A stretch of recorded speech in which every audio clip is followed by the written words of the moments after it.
We're back. It's Riffs 101 powered by Long and McQuade. I'm Dean Hill from Rock 101 Afternoons, and this is Shaun Verreault, one of the country's greatest guitar players. He's going to show us some kind of tricky thing, right? Yeah, man. I started thinking about, it was B.B. King's birthday at this point now, a couple months ago, but I started thinking about his signature vibrato.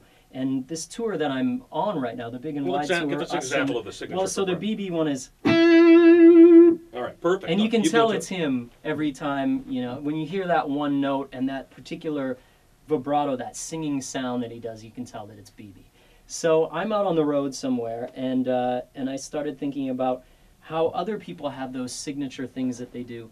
A lot of us, when we become guitar players, we have GAS, gear acquisition syndrome. We start buying gear, buying pedals, buying guitars, and finding all these different ways that we can use pedals to get different effects and different sounds. When really the truest, most signature effects, the purest ones, come from the way you use your hands to get sounds. So I thought I'd talk for a bit today about different things you can do to make these your pedal board, to get different sounds out of these.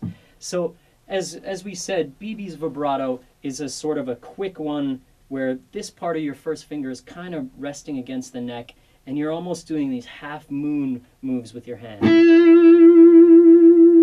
There are other styles of vibrato, too, that you can hear when, say, Eric Clapton plays. He tends to go up and down like this. So instead of it being a half-moon moving this way, it's sort of an up and down movement with any of his fingers.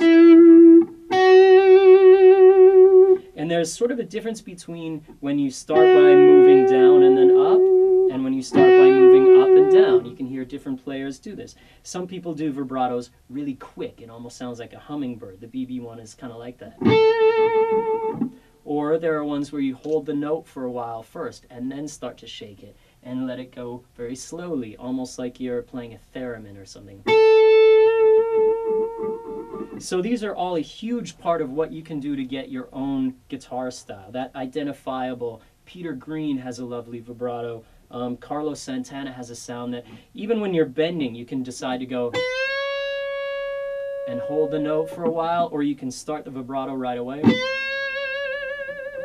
And don't have it be something that's just that you don't have a choice in. Try and figure out, there are all these different ways to approach the note. Does it have more effectiveness, more weight to nail the note for a while and then to start doing a vibrato? Listen to your favorite singers, your favorite sax players, your favorite anything other than a guitar and guitar players, and figure out what they do to make that note have a lot of effect. And your right hand figures into that too. If you pick really close to the bridge,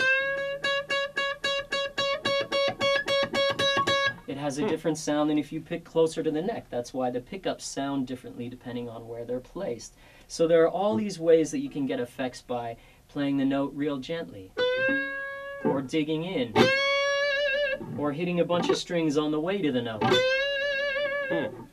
Before you reach to turn on a pedal, and I did this when we were making the latest Wide Mouth record, No Bad Days, in that I threw my pedal board away at the beginning of the tour we did last year and went, I'm going to try and get everything I can out of the amp in my hands. Instead of reaching for a pedal to turn on to make the chorus get bigger, I'm going to write the verses so that they're all single notes.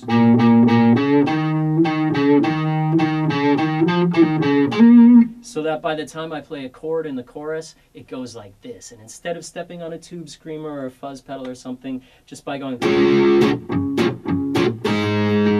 you can tell that it's the chorus.